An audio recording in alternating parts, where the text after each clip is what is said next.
Dando continuidade aos trabalhos do encontro temático Envelhecimento da População, o Idoso na Cidade, convidamos a senhora Elaine Cristina Silva de Moura, agente de desenvolvimento da Coordenadoria de Ação Social da Secretaria de Estado de Desenvolvimento Social de São Paulo, que apresentará a Vila Dignidade, um projeto de habitação para a pessoa idosa.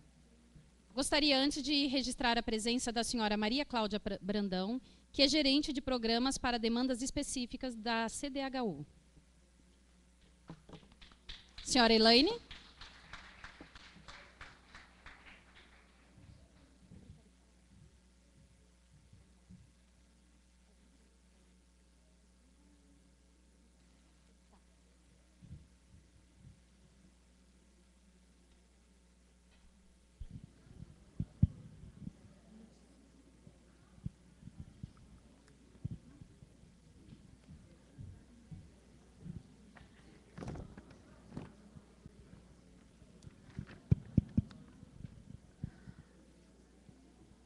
Boa tarde a todos.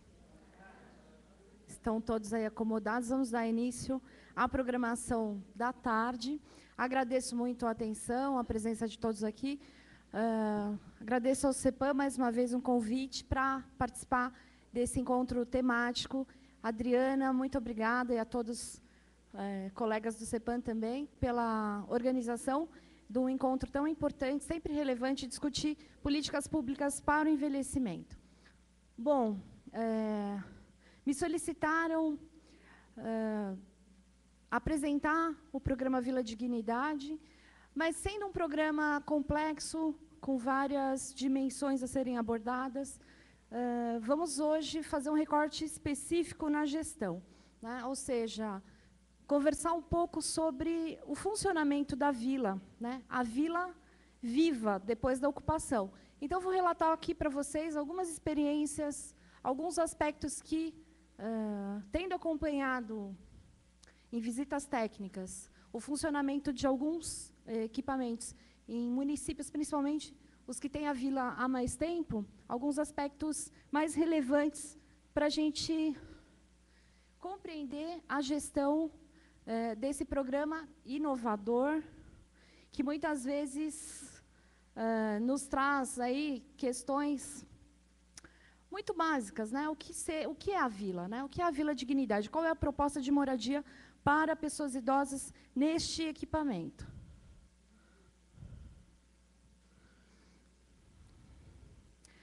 Então, é importante considerar, né, que, mesmo tendo sido lançado, né, o programa em 2009, bem antes do programa São Paulo Amigo do Idoso, que foi lançado em 2012, o programa Vila Dignidade faz parte do escopo deste programa estadual, é uma das ações da Secretaria de Habitação, que faz parte da comissão intersecretarial do programa. Então, representa, objetivamente, né, a oferta de moradia assistida e gratuita para idosos, ou seja, representa uma inovação, colocando aí a interface da política de habitação com a assistência social na oferta de um atendimento específico, né, para a população idosa, iniciado aí em 2009. Então, embora tenha sido lançado antes do programa São Paulo Amigo do Idoso, também é um programa que se norteia pelo conceito de envelhecimento ativo, ou seja, se norteia pelo estímulo à autonomia, independência e à contínua participação dos idosos na vida das suas comunidades. Então, aqui, pensando nesse aspecto da transição demográfica, que foi a mudança radical, e nas últimas décadas, nós passamos a ter a maioria da população morando em áreas urbanas. O desafio, então, para os municípios se tornou cada vez maior, tem se tornado cada vez maior, e o envelhecimento, né, acelerado da nossa população. Pensando apenas aqui no estado de São Paulo, né, onde cerca de 13% da população é idosa tem 60 anos ou mais, as demandas na área social, junto com o envelhecimento acelerado, elas tendem a aparecer cada vez mais no horizonte dos gestores. O direito à moradia é um desses aspectos, né, um desses desafios que vem surgindo com esse novo cenário de população mais envelhecida. A proteção social também é um dos grandes desafios, né, a ser ofertado para a população idosa, considerando que os estigmas negativos associados à velhice acabam produzindo dificuldades, fragilidade nos vínculos comunitários e familiares, assim como a dificuldade de enfrentar a velhice sem condições regulares de trabalho ou de renda. Isso impacta sobremaneira na moradia, né, na condição de moradia das pessoas idosas. Para tanto, nós precisamos pensar, quando pensamos o idoso na cidade, nós precisamos pensar em novas alternativas de atendimento, ou seja, alternativas que contemplem as várias velhices, as velhices que são apresentadas como não uma situação homogênea, única, né? A velhice como um campo múltiplo de singularidade, onde os sujeitos vão ter demandas, necessidades diferentes. E a moradia com apoio, com a moradia assistida com o apoio social, representa, sim, a oferta de uma novidade, de uma alternativa de atendimento que pensa na promoção, né, da independência, da autonomia desse idoso, e também entende que ele pode ser capaz de estender por muito mais tempo, se tiver condições, se tiver apoio do poder público, a sua vida de forma independente.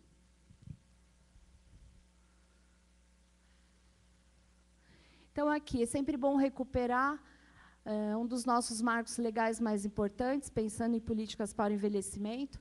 No Estatuto do Idoso, né, no artigo 37, que fala especificamente sobre moradia, nós temos aí a indicação de que ele tem direito à moradia digna, né, com a sua família, natural ou substituta, ou desacompanhado também de seus familiares, quando assim o desejar, ou ainda em instituição pública ou privada. Existem alguns outros artigos detalhando um pouco mais esse direito, mas, enfim, só para a gente ter no horizonte que a moradia é um direito, especialmente para a população idosa.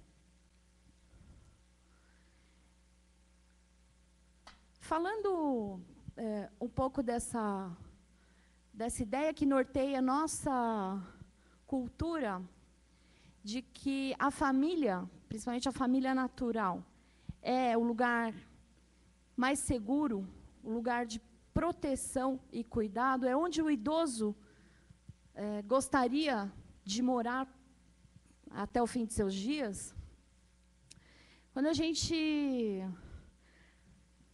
conversa com os moradores da Vila Dignidade, e também por outras situações, nós desconstruímos um pouco esse mito, né? A família nem sempre é o melhor lugar para o idoso morar, né? A família é, muitas vezes, a fonte de violação, a família é um campo delicado de conflitos frequentes, e nós temos aí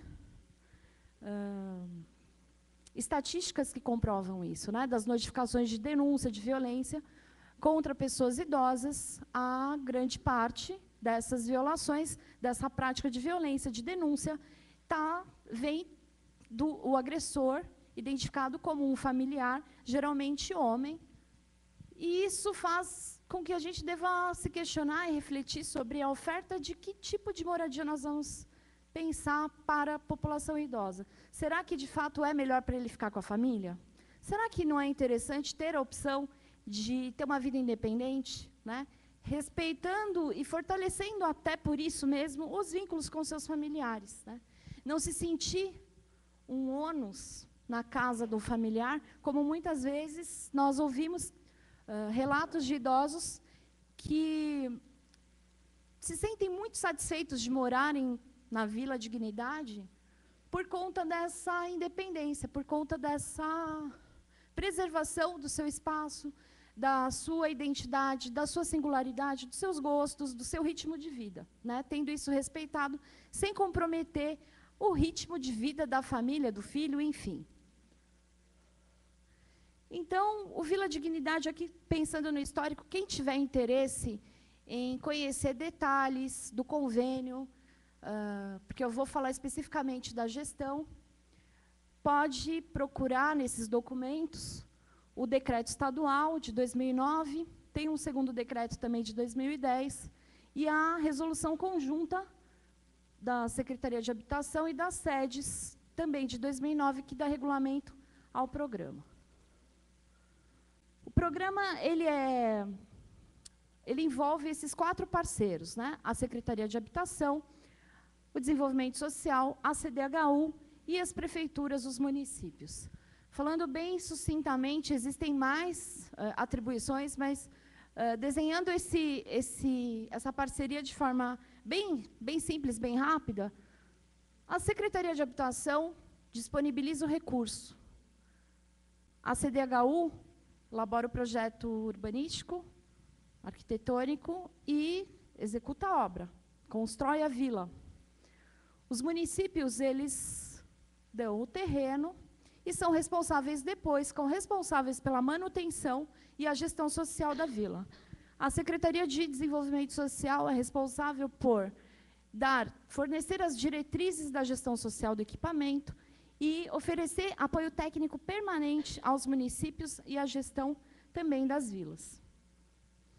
Então, assim, é um programa que se implanta em várias etapas. Você tem lá desde a criação de uma lei municipal, a disponibilização de um terreno, a assinatura de um convênio, a elaboração de um projeto social com a equipe técnica, o processo de seleção bem detalhado, enfim, são várias etapas até o funcionamento da vila. Aqui estão as 15 unidades já entregues, nem todas estão em funcionamento pleno, né, ocupação plena, como o Tupã foi entregue e ainda não está ocupada, está em processo de ocupação. O Jundiaí iniciou a ocupação, mas não está plenamente ocupada, mas a maioria todos os outros municípios têm as suas vilas funcionando já há um bom tempo. Aqui trouxe algumas imagens para vocês visualizarem um pouco da vila. Aqui Mojimirim, Caraguatatuba, Itapeva, Ribeirão Preto, Avaré. Todas essas imagens foram colhidas em visitas técnicas que nós realizamos, trabalho numa parceria contínua com a Sônia, que está aqui, da CDHU, a Maria Cláudia. Nós realizamos muitas reuniões nos municípios, visitamos depois da ocupação, depois de um período da ocupação, nós fazemos uma avaliação permanente, periódica, sobre o programa, tanto que quando a gente cria, né, quando se cria um programa, você tem uma expectativa sobre o seu funcionamento. E essa expectativa, normalmente, quando ele se torna vivo, quando ele é ocupado, vão surgindo questões insuspeitas, vão surgindo situações não previstas antes, não colocadas em legislação, porque a realidade dinâmica nos surpreende a todo momento. Então, é um programa que, por essa característica, ele tem um acompanhamento permanente e está sempre aberto a ajustes, modificações, sugestões dos próprios municípios, dos gestores, dos técnicos, dos moradores também. E nós vivemos aí, a partir dessas visitas, observando o que pode ser aprimorado na gestão, quais ajustes são necessários para a gente ter cumprir, de fato, o seu objetivo, né, que é promover esse envelhecimento ativo, ter um impacto na vida do morador, de modo que ele se sinta, que ele se aproprie daquele espaço, como a casa dele, e que isso também não o isole das ofertas que o município coloca e que ele continue circulando pela sua cidade. Então, aqui, são esses os critérios objetivos colocados em legislação para um idoso morar na Vila Dignidade, participando aí do processo de seleção. Então, ele tem que ter uma renda até um salário mínimo, porque ele será responsável pela manutenção da sua casa, da sua vida diária, ele vai comprar seu alimento, ele vai ser responsável pela limpeza da sua casa, ele vai, enfim, comprar seus remédios, tudo que a vida que ele levava morando em outra casa, ele vai continuar levando dentro da Vila Dignidade, no campo aí do cuidado diário da sua vida privada. A ideia é optar sempre pela seleção de idosos que morem preferencialmente sós ou que tenham vínculos familiares fragilizados, né?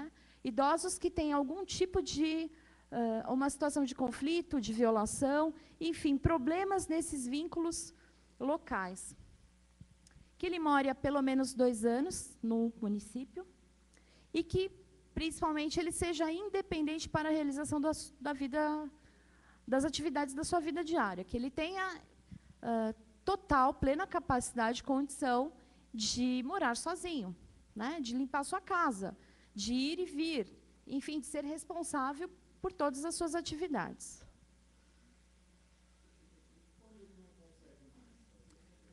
Tá, boa pergunta. Está previsto no convênio, né, uma das atribuições do município é colocar já no projeto social a instituição de longa permanência para onde o idoso será transferido quando ele tiver alguma alteração da sua capacidade funcional. Seja ela, no caso, se for permanente, ele vai alterando, vai fragilizando e ele não consegue mais ser independente para essas atividades. Ele terá que ser desligado do programa e ser transferido para o ILPI. Por isso, é condição também mínima para o município participar, que ele apresente a ILPI, a instituição para onde o idoso será transferido. No caso de uma alteração da sua condição, da sua capacidade funcional temporária, ele deverá ter a sua vaga preservada, enquanto se recupera em outro local. Nós estamos até... Isso não está previsto com esse grau de detalhamento em relação à dependência funcional temporária. Isso não está em regulamento, em resolução. Isso tem sido objeto de discussão e nós autorizamos aos municípios, recomendamos aos municípios que prevejam a possibilidade do idoso ser acompanhado por um cuidador, se for o caso, durante algumas horas do seu dia, ou ser transferido para alguma unidade de saúde ou ILPI durante esse período de recuperação, tendo a sua vaga, a sua casa preservada. Okay? Então, aqui, falando... Só um instante.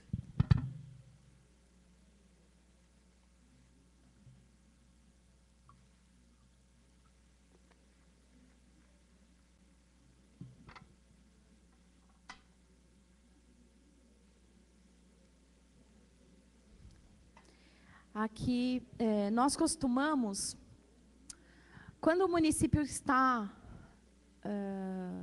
prestes a ter o equipamento entregue, a obra entregue, nós fazemos, com antecedência, algumas reuniões de orientação à sua equipe técnica, à gestão social do equipamento para esse processo de seleção. É um momento super delicado do programa, onde os municípios geralmente apresentam muitas dúvidas, dificuldades, porque nós reparamos que há um receio de se fazer uma seleção injusta. Se você pegar um município que tenha aí uma população idosa de não sei quantas mil pessoas, né? Você vai ter um alto índice de idosos que respondem aos critérios de seleção. E como que você vai fazer para selecionar um e não outro, e isso não gerar problemas até políticos, enfim? Nós orientamos sempre, né? Primeiro, é preciso ter clareza de que o programa Vila Dignidade não é simplesmente a oferta de moradia, um programa habitacional, né? Não envolve inscrição, né? Você não está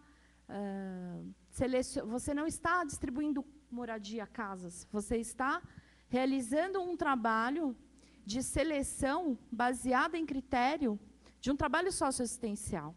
Então, é onde... Não, ele vai morar na casa, assina um documento de concessão não onerosa, onde ele tem o direito de permanecer na casa até que, caso ele não atenda mais aqueles critérios que o colocaram lá, ele será desligado do programa. A casa será para uso de outro morador, né? Então, essa novidade, tanto na gestão quanto na seleção, faz com que os municípios tenham muita dúvida, né? Nós já chegamos para nos reunir em alguns municípios onde o prefeito dizia assim: não, mas quem vai fazer aqui, quem vai cuidar do Vila Dignidade aqui é a habitação. Não tem reunião sem assistência social, né? A gente já teve que um dia fazer isso, né, Sônia? Não vai ter, porque não é um programa de habitação simplesmente, né? Se não houver um trabalho técnico detalhado, uma equipe de referência atuando no equipamento, não tem programa. Você tem simplesmente um condomínio, né? E não é esse o objetivo do programa, não é essa a formatação do programa. Então, nós falamos que, nesse momento da seleção, que os técnicos envolvidos, né, na seleção, nós, primeiro, falamos o seguinte: conhecer e acionar a sua rede socioassistencial.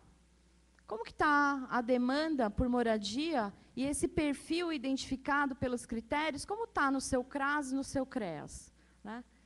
Quando você não tem CREAS, você tem como identificar essa demanda também, somente na proteção básica. Como você vai fazer? Tem várias formas de você selecionar essa população. Pode vir demanda da saúde, pode vir do conselho, pode vir, a partir do momento que sabe que o município vai ter o programa, você vai ter encaminhamento por outras políticas também. Mas a prioridade é que você, tendo já prontuário, você tem um acompanhamento de idosos que são atendidos por programas e serviços na rede de proteção básica e proteção especial, que esses idosos sejam priorizados, que seja nessa rede a busca pelo perfil a ser selecionado. Por isso, é um trabalho muito que exige um conhecimento técnico, né? Porque você vai avaliar o perfil do idoso em várias dimensões. Você vai avaliar a sua condição também física, não você técnico de assistência social, por exemplo, mas será necessário, né, que também haja uma avaliação física da saúde desse idoso. Já aconteceu seleções mal feitas em alguns municípios, onde o idoso selecionado já estava com uma saúde comprometida. Ele entrou, em alguns meses, já teve que sair, porque a seleção não foi bem realizada. Você vai selecionar de acordo com os critérios do programa, mas eles muitas vezes não serão suficientes para você fazer o recorte. Porque muitos, como eu já disse, você vai ter casos que 2 idosos atendem aos critérios, e aí como fazer? Essa seleção também é importante falar, cada casa é destinada a um idoso, mas casais ou irmãos também podem morar na Vila Dignidade, desde que eles atendam todos os critérios. Isso, tem uma casa que tem mãe e filho, mas os dois têm mais de 60 anos, né? Então, atendendo aqueles critérios, podem ter até 2 pessoas. Então, esse trabalho técnico detalhado não se trata aí de fazer uma seleção não é rápido. Né? Você vai fazer uma visita domiciliar, você vai montar um perfil, você vai conversar com uma equipe técnica, quem tem mais condição, quem deve ser o idoso selecionado. E, mesmo assim, muito provavelmente, seu município não vai atender toda a demanda com uma Vila Dignidade apenas. Sim?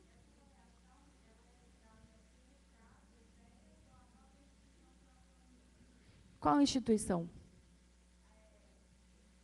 Não tem instituição.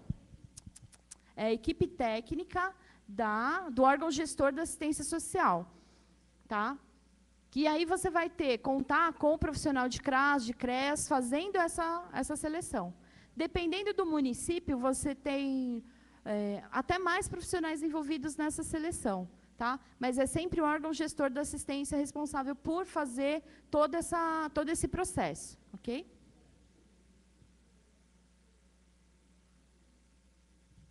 Então, aqui, pensando aí nas experiências, né, nos problemas, nas situações que surgiram desde que a primeira vila foi implantada, a dificuldade relatada pelos gestores, pelos técnicos, pelos diretores de DRADs, com quem nós trabalhamos também diretamente, que participa bastante desse processo. Isso não está previsto explicitamente na legislação, na resolução ou no decreto, porém, deve ser observado por quem vai trabalhar na seleção. Como é a sociabilidade desse idoso? Será que ele tem um perfil que possibilita viver num condomínio com regras de convivência? Qual o impacto disso na vida dele? Na saúde dele, no psiquismo dele, enfim. Isso deve ser observado, tem que estar no campo de observação, tem que estar no olhar do profissional que vai fazer a seleção. A saúde. Nós temos experiência com situação de alcoolismo, demência, agravo de demência, condições que impactam ali na vida de todos os moradores da vila, por conta de uma seleção que não observou esses elementos, esses itens. Né? Então, isso deve fazer parte do olhar do técnico. Outro aspecto bastante importante, que é objeto de dúvida de muitos municípios quando nós vamos fazer a orientação para o processo seletivo. Vínculos familiares e comunitários. Né? Está ali expresso no critério de seleção do decreto e da resolução que os idosos devem ser preferencialmente sós ou ter vínculos fragilizados ou rompidos, né, com seus familiares. E o que isso quer dizer? Muitas vezes você vai encontrar um idoso morando numa moradia, numa habitação precária, tá? Com renda baixa, sozinho, ou mesmo com um parente, um amigo, enfim. E que ele apresenta você olha para o técnico olha para ele e fala assim: nossa, seria muito melhor se ele morasse na Vila Dignidade, né? Ele tem todo o perfil. Isso pode ser um equívoco do ponto de vista dos vínculos que ele tem com aquele lugar onde ele já mora há 30, 40 anos. De repente, é uma situação de habitação precária, mas ele está plenamente integrado à vida daquele bairro, daquela comunidade. Se você o coloca para morar na Vila Dignidade, muitas vezes o impacto negativo que você vai observar na vida dele, nos vínculos, vai ser um equívoco ter selecionado, representar um equívoco, ter selecionado esse idoso. Então, é sempre importante observar esses aspectos mais sutis da subjetividade, dos vínculos que por isso é preciso um trabalho detalhado, um acompanhamento, uma visita domiciliar, conhecer o perfil desse idoso, conhecer as suas demandas.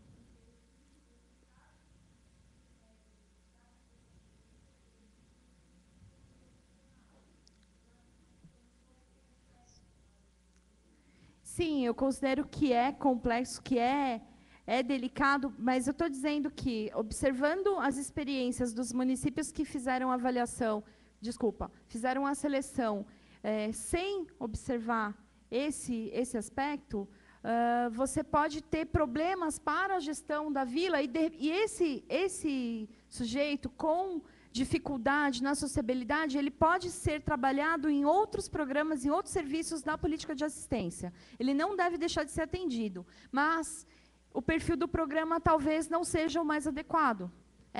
Esse é o meu entendimento a partir das visitas realizadas e da troca com as experiências locais, ok? Gente, dá licença um momentinho. Primeiro, eu queria dizer... outra coisa é o seguinte, eu queria pedir a vocês que a gente organizou de forma que as perguntas venham para o final. Até porque está passando pela internet e todas as perguntas feitas é de curiosidade de quem ouvi-las. E sem microfone não dá para ouvir. Então, eu gostaria que vocês escrevessem na folhinha que está na pasta de vocês, senão a gente não vai dar conta das 3 pessoas se apresentarem. E as perguntas serão feitas no final, tá bom? Obrigada, hein? Então, a gente arranja mais folhinha. Ok. Então, pensando novamente nesses relatos, nas experiências, enfim, no contato com as vilas em plena ocupação, com os desafios da gestão, nós temos aí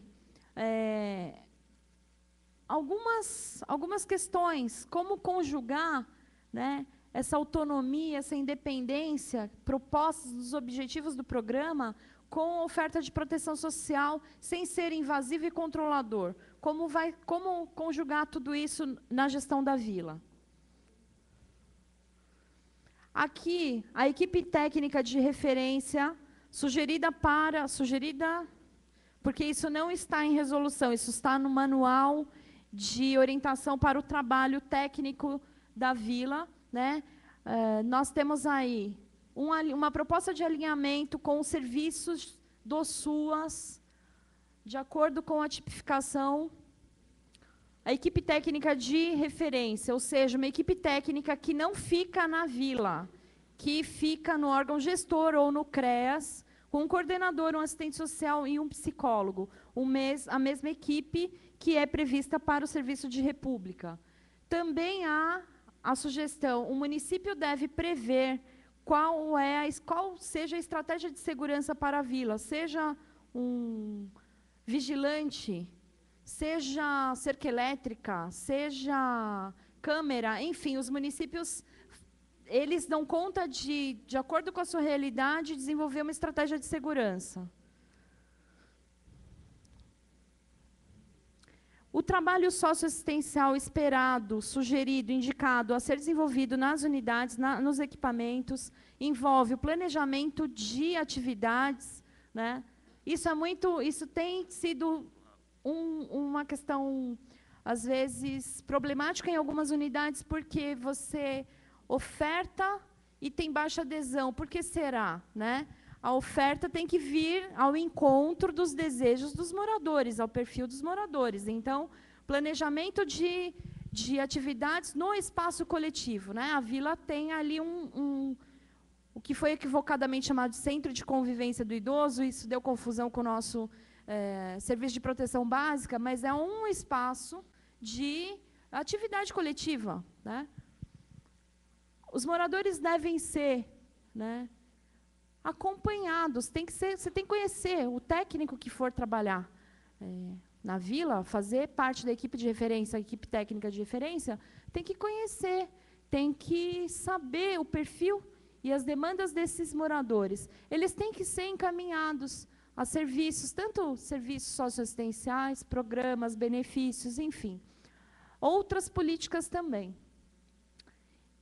E o trabalho técnico, né, também tem que responder ao objetivo do programa, que é o idoso continuar participando da vida do seu município. Ele não vai ficar isolado na vila. Isso é um desafio, isso é um problema, isso é uma dificuldade. Que você vai e monta ali um espaço agradável, ideal, né, bonito, e os idosos têm que continuar frequentando a sua cidade, a sua vida, desenvolvendo suas atividades fora da vila também.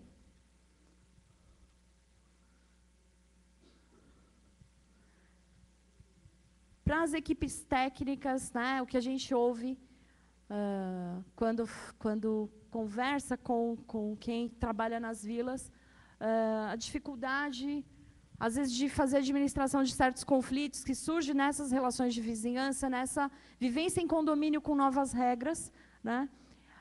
Sempre interessante, nós orientamos, sugerimos que as regras sejam construídas coletivamente, negociadas, conversadas, e que a gente consiga, ao mesmo tempo, que os moradores sintam que eles estão na sua casa, mesmo vivendo em um equipamento público de responsabilidade do município, e que ele consiga conjugar na sua gestão liberdade, né, de ir e vir, de receber visitas, de organizar a sua casa conforme o seu gosto, de colocar a sua vida naquele espaço, né?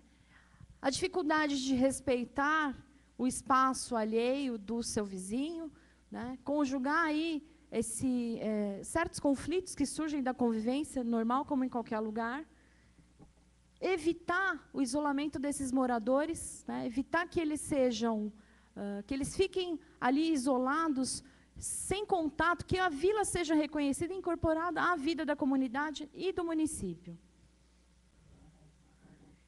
Enfim, o objetivo do programa é que, no atendimento à necessidade, à demanda por moradia, o idoso seja visto como protagonista, né, na vida nesse novo espaço, e que a gente possa ter cada vez mais alternativas de atendimento, alternativas que evitem o asilamento dos idosos, e que a gente não construa mais ILPIs, a gente construa mais vilas de dignidades e equipamentos alternativos ao que hoje existe para atender a população idosa. Então, aqui meu contato, quem quiser conhecer melhor o programa, sugiro que visitem as vilas, que conheçam, que se quiserem trocar ideias sobre o tema, estou à disposição na secretaria. Muito obrigada pela atenção de vocês.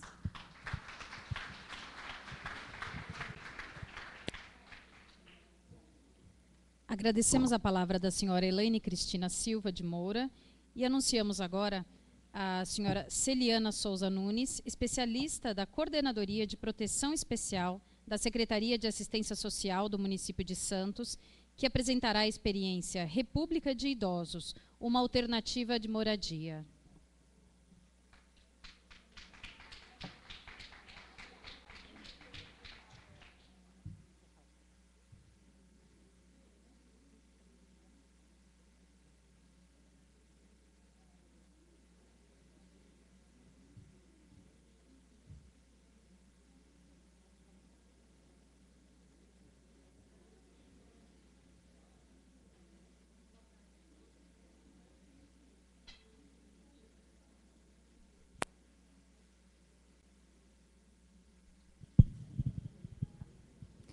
Boa tarde a todos. Agradeço ao CEPAM pela oportunidade de estar aqui, em nome na pessoa da Adriana e de todos os demais que já me receberam logo na chegada. Eu vou apresentar para vocês como funciona a República de Idosos que existe em Santos já há algum tempo. Bom, Santos é uma cidade com 419 mil habitantes aproximadamente, mas tem uma população enorme de idosos, 80 mil. E mais um pouquinho. Então, 19,2% da população é idosa.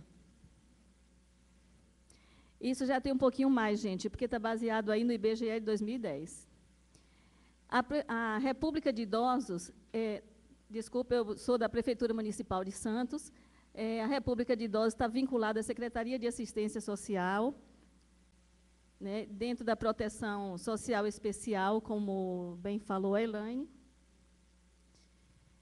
Bom, o que seria a República de Idosos? Funciona nos moldes da República de Estudante.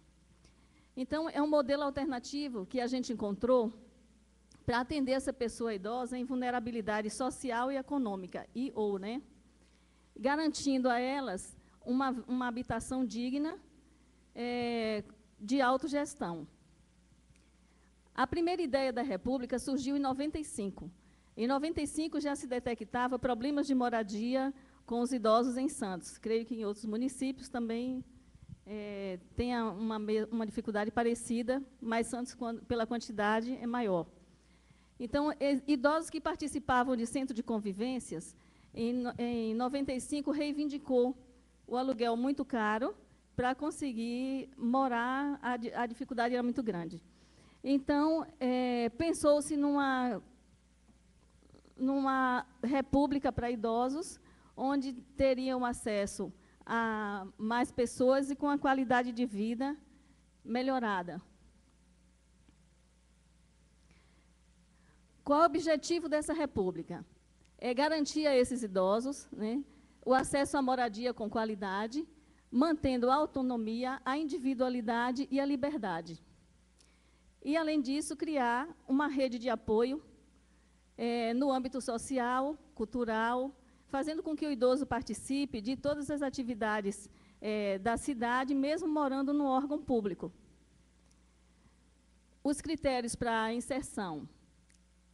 A pessoa precisa ser munícipe, a gente não colocou a quantidade de tempo que ele tem que estar morando no município, mas de ambos os sexos, idade a partir de 60 anos, quer dizer, não tem idade, tendo autonomia física e psíquica, né, e preferencialmente idosos que morem em condições precárias de moradia, cortiço, favor e outras mais. O idoso precisa ter uma renda fixa entre um salário mínimo e dois é o corte da assistência, para que ele consiga gerenciar a própria vida. Então, ele faz a própria alimentação, ele cuida da vida dele, ele gerencia a renda dele. Esses idosos precisam ser sem família, prioritariamente, ou, se tiver família, que os vínculos sejam rompidos ou extremamente fragilizados, né? E, muitas vezes, o idoso tem família, mas a família não mora no município.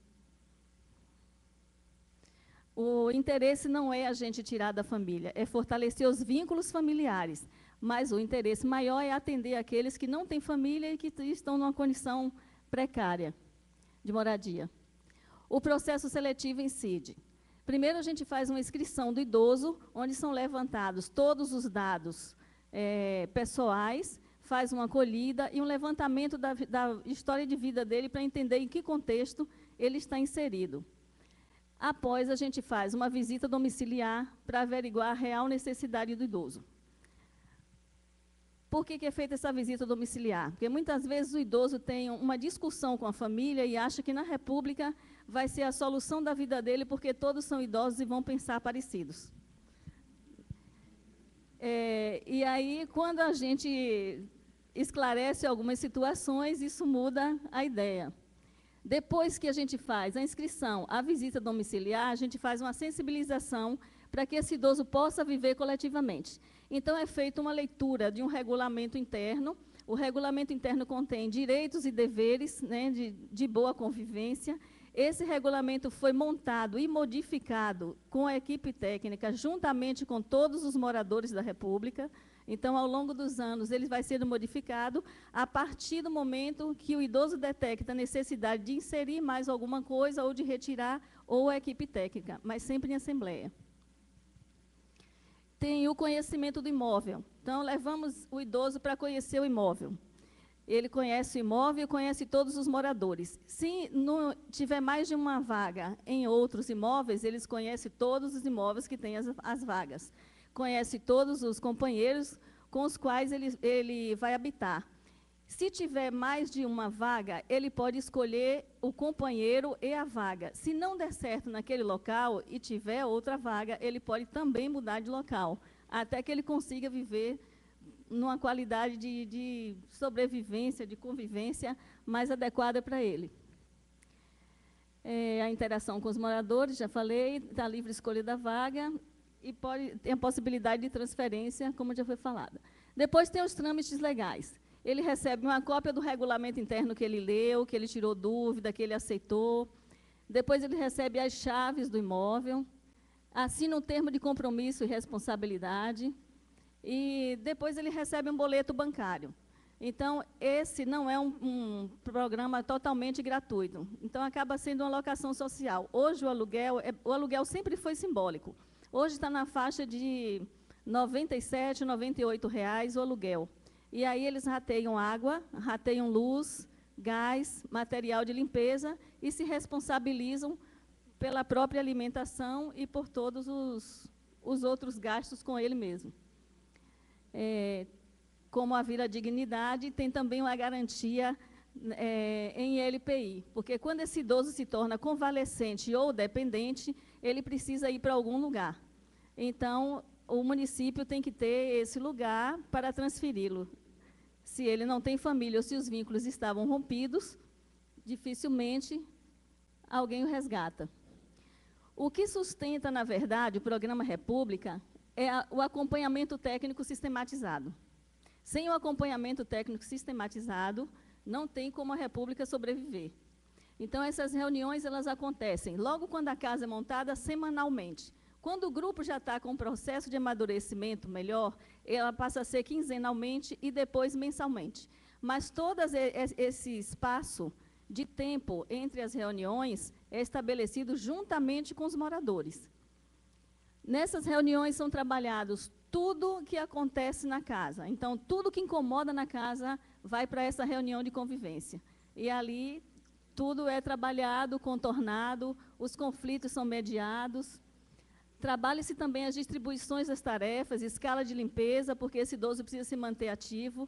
Existe uma faxineira para fazer todos os serviços pesados da casa, mas cada um participa da escala de limpeza que eles mesmos montam. Então, eles destinam o que vai limpar em determinado dia, se precisa lavar o banheiro todo dia, se precisa limpar a cozinha todos os dias, e cada um vai se adequando àquele serviço, ao passo que todos façam as mesmas atividades.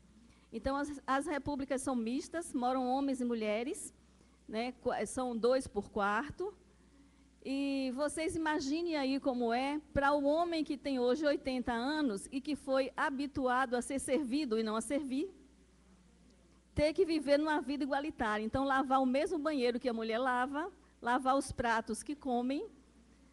Então, é um processo trabalhoso, por isso que eu falo que a sustentação está no processo técnico aí sistemático.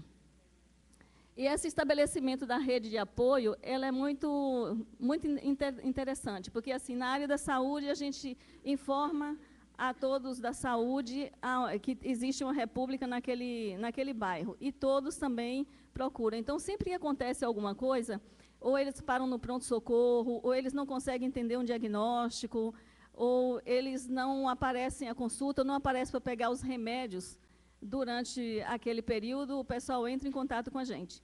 Além disso, durante as reuniões, a gente também detecta várias situações, como a Elaine colocou algumas, de início de demência, de perda de algumas habilidades, e muitas vezes até o próprio grupo camufla, porque cria uma relação de irmãos, e aí vão camuflando para o que o outro não saia, porque se coloca também no lugar do outro. Então, é um programa bastante interessante. Tem o atendimento também individual. O que acontece? A gente atende individualmente tudo aquilo que não foi trabalhado na reunião da República. Então, o que é da casa, trabalha na casa. Mas o que é individual, a gente trabalha nos atendimentos individuais. Então, muitas vezes, a pessoa tem um conflito com alguém, um parente que foi visitar o que refez o vínculo. Aquilo vai refletir na convivência da casa. E, às vezes, tem também uma dúvida ou uma confusão interna dele com um outro morador. Então, antes que leve na reunião, eles procuram saber se eles estão certos ou errados, ou às vezes resolve por ali mesmo, e às vezes, durante o período entre os 15 dias, acontece algum conflito, que deixa ele assim agitadíssimo. Então, ele vai lá, desabafa, e se for da reunião, da casa, ela volta para a reunião, e nós conversaremos novamente na reunião. As atividades são diversas, a gente deixa livre escolhas dele. Então, assim, eles participam de Universidade Aberta da Terceira Idade, em vários locais da cidade, onde tem programas de esporte, de lazer, cultura. Então, Centro de Convivência, SESC, algumas ONGs, aonde eles escolhem, fica aberto. Tudo é sugerido e nada é obrigado. Hoje nós temos 3 repúblicas, né? A primeira foi criada em 1996, as duas outras em 2000. Então, tem aí capacidade para 29. Os imóveis são alugados pela prefeitura. A prefeitura aluga cada imóvel desse, em cada casa moram no máximo 10, eu não aconselho mais que isso, e no mínimo 9, mas a gente até está mudando de casa, possivelmente 8, que eu acho que é a quantidade ideal. Os móveis e utensílios das áreas coletivas são colocados pela Secretaria de Assistência ou são de doações, às vezes do Fundo Social, às vezes do próprio idoso. Só que quando o idoso doa o utensílio dele, ele doa para casa, não para ele. Então, se ele tem uma geladeira que ele não quer dar e não quer fazer nada, e ele vai destinar para a República, é doado para casa, porque senão, quando o idoso muda ou quando ele briga, ele não deixa o outro utilizar a geladeira ou quando ele vai embora, ele leva. Agora, os quartos são todos os móveis das áreas coletivas, geladeira, fogão, sofá, essas coisas todas de responsabilidade da secretaria ou vem de doação, que eu já tinha falado. Agora, os quartos, a gente deixa para que seja da responsabilidade do morador. Muita gente tem a cama de estimação, o guarda-roupa, ou algumas coisas, e para montar também do jeito que eles gostam. E tem muitos que, quando percebe que o valor é baixo que ele vai gastar na casa, ele compra tudo novo e se dá o direito de usar exatamente do jeito que ele gostaria e que nunca pôde. Qual o custo mensal disso para o idoso? Hoje, entre aluguel, luz, água, gás e um fundo de reserva financeiro, gira em torno de R$ 150, que equivale a 19% do salário mínimo. Vou fazer um adendo ali, o gás e o fundo de reserva financeiro são eles que gerenciam. No boleto que é pago em documento único de arrecadação municipal, já vai escrito, já vai constando o aluguel, a luz e a água. O fundo de reserva financeiro e o gás é um valor que eles estabelecem e eles mesmos gerenciam. Então, alguém do grupo elege um companheiro. Se aquele companheiro aceitar, ele vai gerenciar o gás e o fundo, ou um gerencia um, o outro gerencia outro, ao passo que tudo fica na mão deles. E para a Secretaria de Assistência, ou seja, para a Prefeitura, é um projeto que não é caro, é um projeto muito barato, porque o que acontece? A Prefeitura arca com aluguel e, se tiver uma companhia de habitação que ceda o imóvel, ela vai ceder, o imóvel vai fazer essa parceria. O aluguel, a manutenção dos imóveis, quando quebra as questões, coisas de questões estruturais, é a prefeitura que arca. E o convênio com ILPI e funcionários. Então, desse valor, se eles pagam um aluguel simbólico, luz e água, aluguel, luz e água, volta uma parte para os cofres públicos. Então, é subsidiado e o morador devolve uma parte.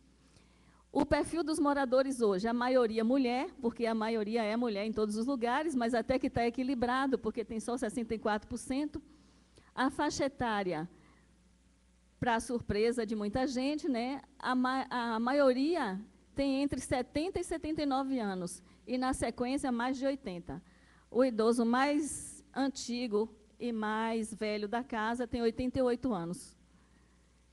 E apenas 22% tem entre 60 e 69. Então, a maior parte da faixa etária é entre 70 e 79 anos. A renda é apesar de ser entre 1 e 2 salários mínimos, a maioria detém um salário. o que recebe mais, recebe 1,2. Então, assim, é muito menos que 2, né? A escolaridade, a maioria tem o fundamental incompleto, porque são pessoas que tiveram poucas oportunidades de estudo mesmo, né? E de onde eles vieram, né? De vaga, de cortiço, de favor, de quarto, moradia cedida, vieram de quartos individuais, alguns moraram no trabalho e outros vieram de abrigos municipais. Aquela continha ali de 184 está errada, é 198.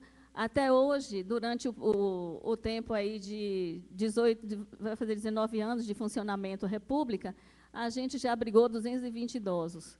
Então, desses 220, eu tinha falado para vocês que quando não dá certo numa República, muda para outra, até que eles consigam ter uma convivência razoável. Então, transferidos de República para outra, tem 43. A gente tem que observar que são pessoas que, quando chegam na assistência, já conviveram em vários lugares, inclusive em família, e não deram certo em nenhum lugar. Então, fazer com que essas pessoas convivam bem, entre 10, morando na mesma casa, e usando o mesmo fogão, distribuindo a mesma geladeira, e um respirando o ar do outro, é um desafio, né? De todos eles, 34 foram para ILPIs, porque estavam numa dependência física ou psíquica ou de ambas as formas.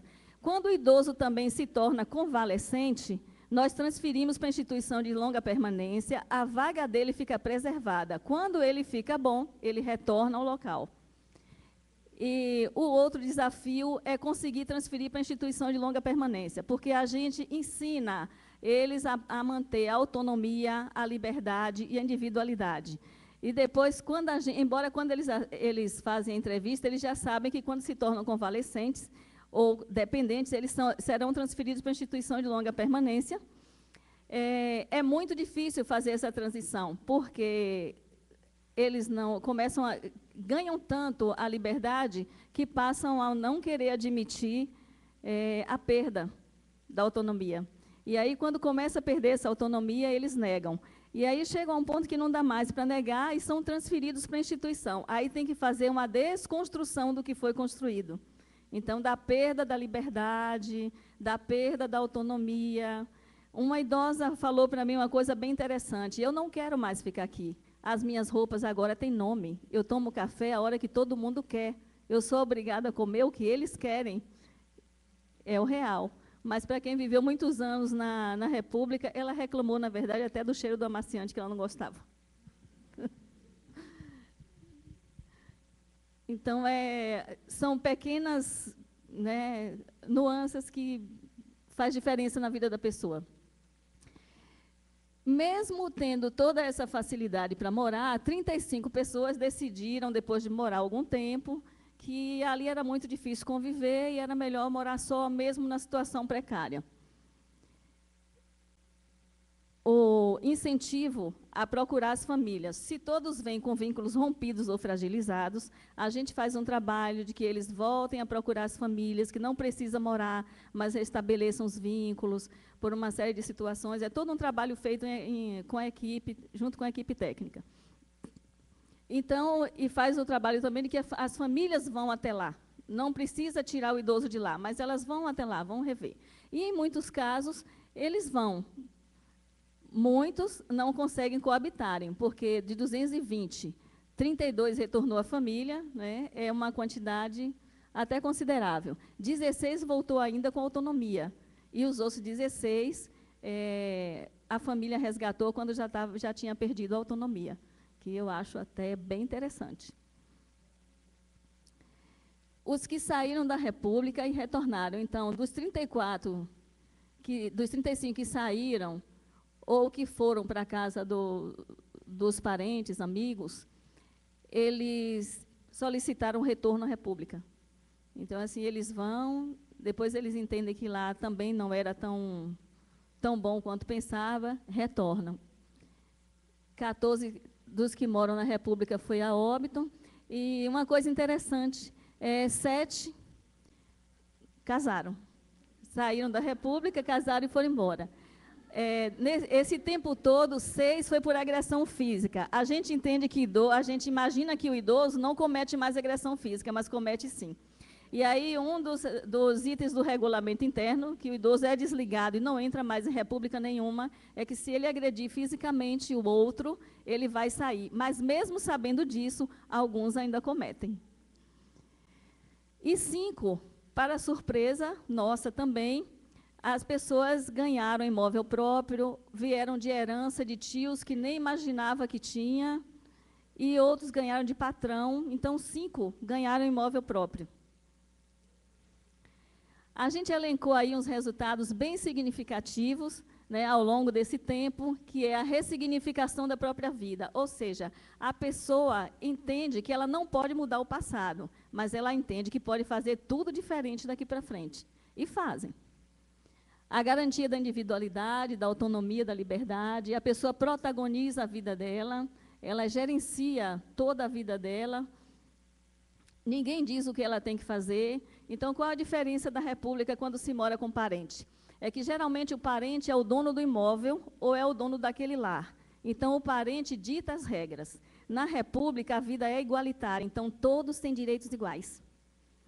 E eles fazem valer isso e reclamam.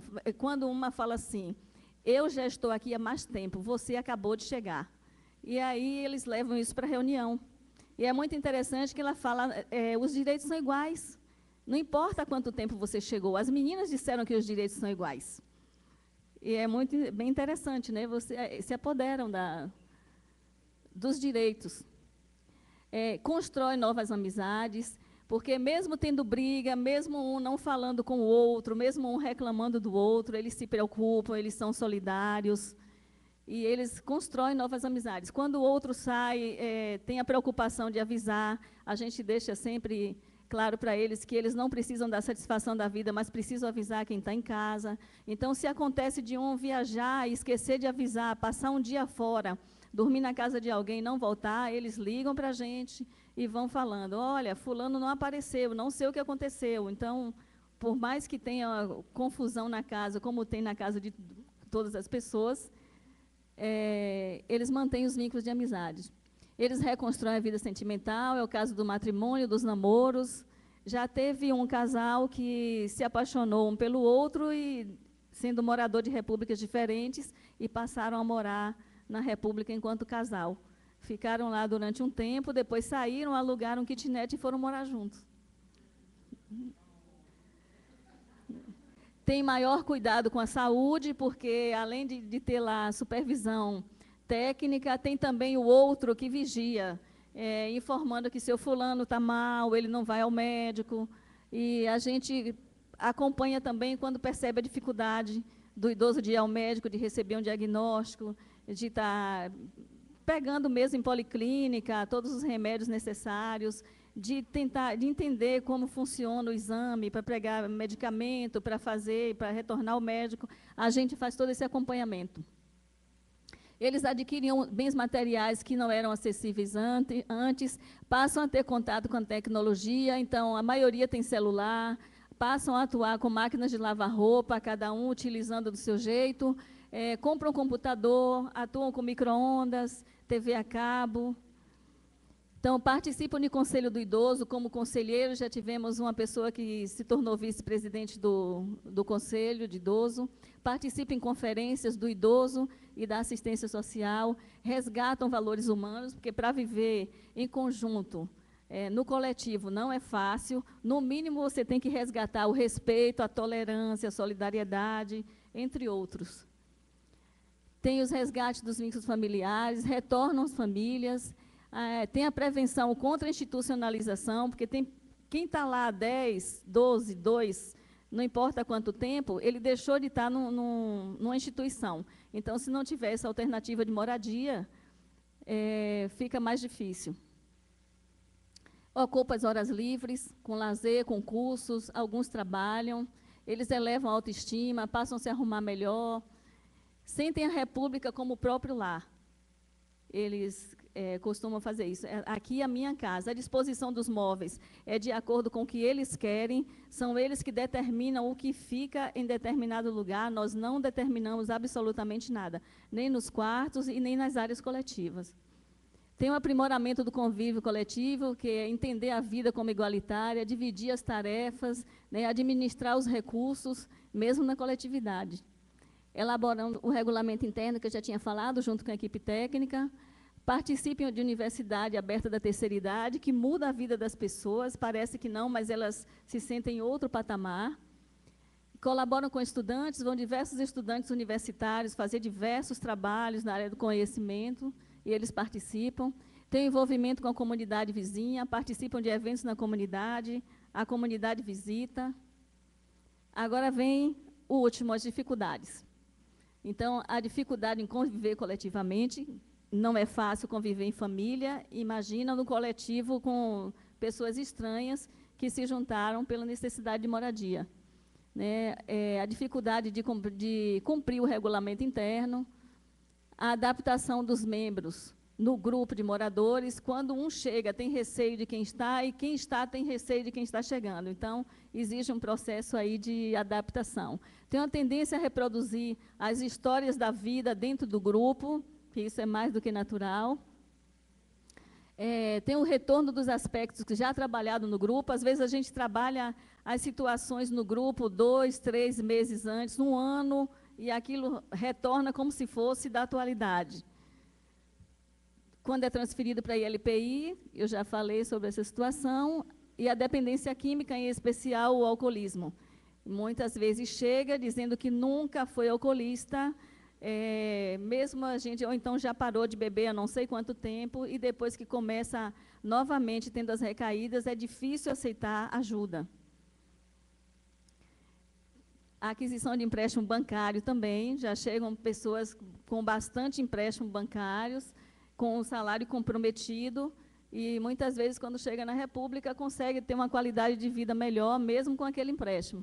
Ou, às vezes, quando está lá, também resolve que vai fazer os empréstimos pela facilidade, né? Esse programa foi premiado em 98 pela Fundação Getúlio Vargas, como ficou entre os 10 melhores programas do país, e pela Escola de Administração Fazendária em 2000, como um dos melhores projetos de governança e governabilidade. A equipe técnica é o que o SUAS chama de coordenador, é uma chefe de seção, que no caso sou eu, tem um assistente social, um operador social e ajudante geral que atua na casa. Se vocês quiserem manter contato ou nos visitar, estamos à disposição. Aí está o telefone e o e-mail. Obrigada a todos pela paciência, pela tolerância, e ao CEPAM pelo convite mais uma vez.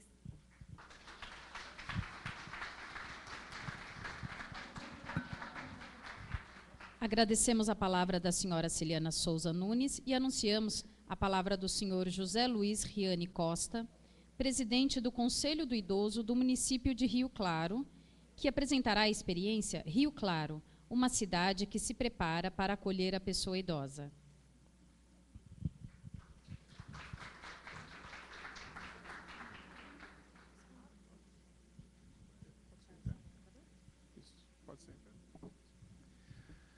Boa tarde, pessoal. Estão todos aí? Pelo menos os melhores. Nós vamos, então, contar um pouco da experiência de Rio Claro e vou entremeando com algumas questões que a gente vem desenvolvendo na universidade, né? Eu sou professor na Unesp em Rio Claro e no Departamento de Educação Física. Só ver aqui onde que é para apontar. E para apontar. Então, no Departamento de Educação Física, na Unesp em Rio Claro, tem aqui o telefone e o e-mail, e estou atualmente como presidente do Conselho Municipal do Idoso, em Rio Claro, e temos aqui, né, depois eu falo um pouquinho sobre esse símbolo aí do Conselho. Bom, o processo de envelhecimento já foi falado, acontece na humanidade, na América Latina, no Brasil, nas nossas cidades, e com diferenças brutais, né? Não tem um envelhecimento único. Temos vários aspectos envolvidos. Pensando em aposentar-se, por exemplo, e ficar na janela vendo o mundo passar, e depois fica um tempo e percebe que o mundo passou e ficou na janela.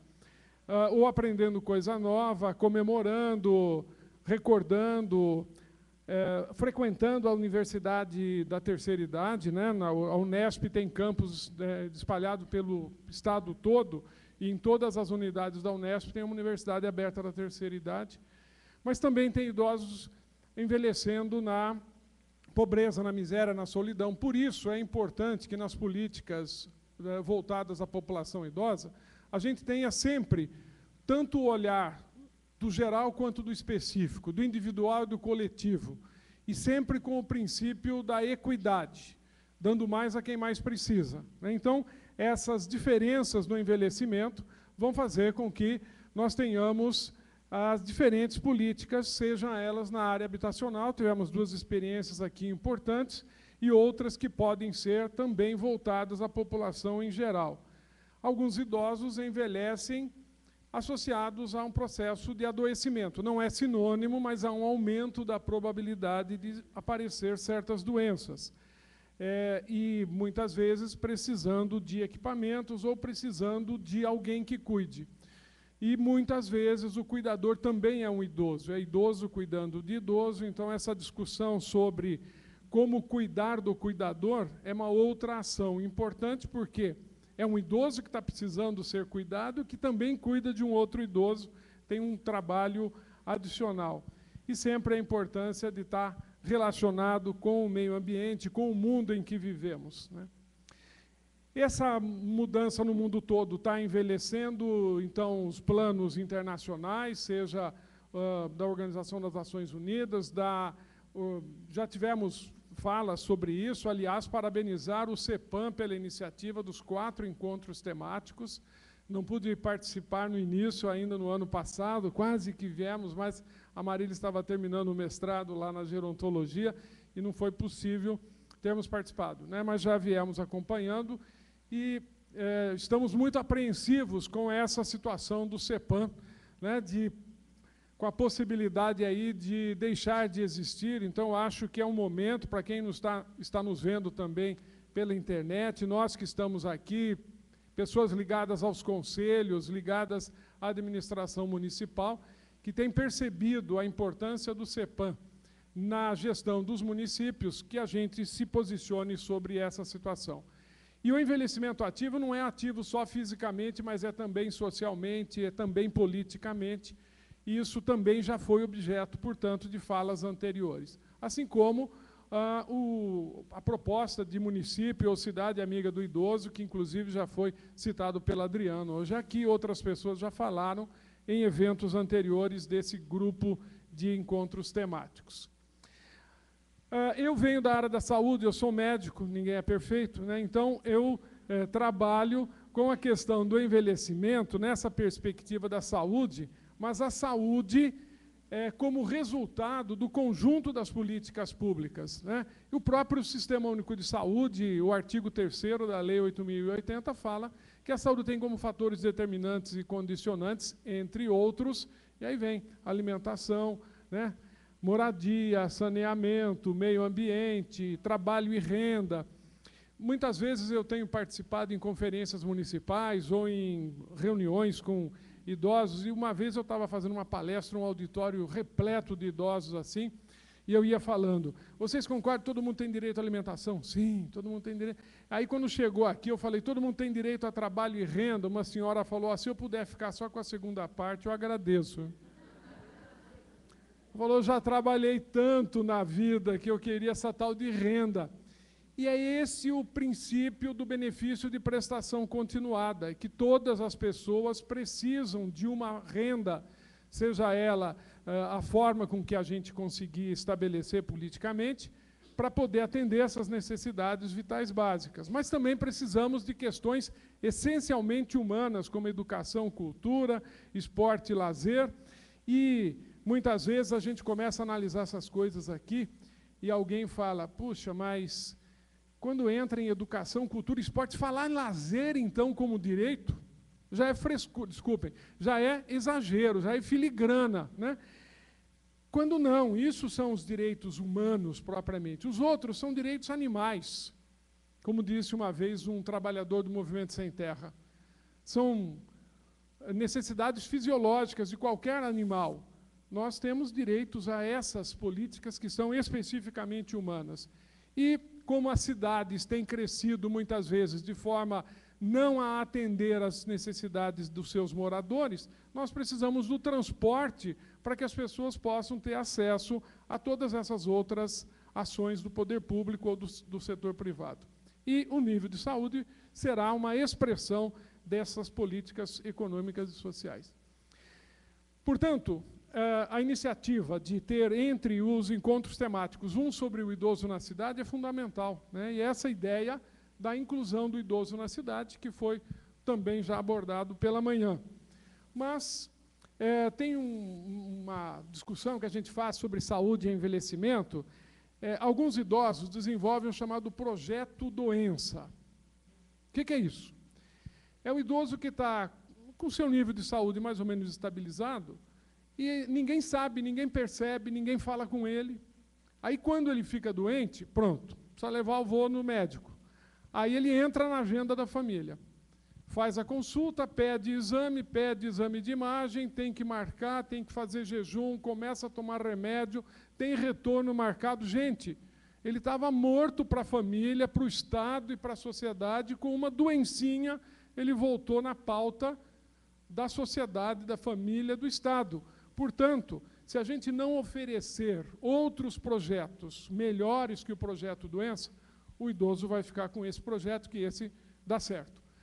E tem uma música que a gente precisa pensar, eu tenho sugerido, quem tem grupo, quem é coral de terceira idade, por favor, sugiram essa música para ser cantada. É Passe em Casa, dos Tribalistas, que fala assim, ó: passe em casa, estou te esperando, passe em casa, estou esperando, estou esperando visita, tão impaciente e aflita. Se você não passa no morro, eu quase morro, eu quase morro.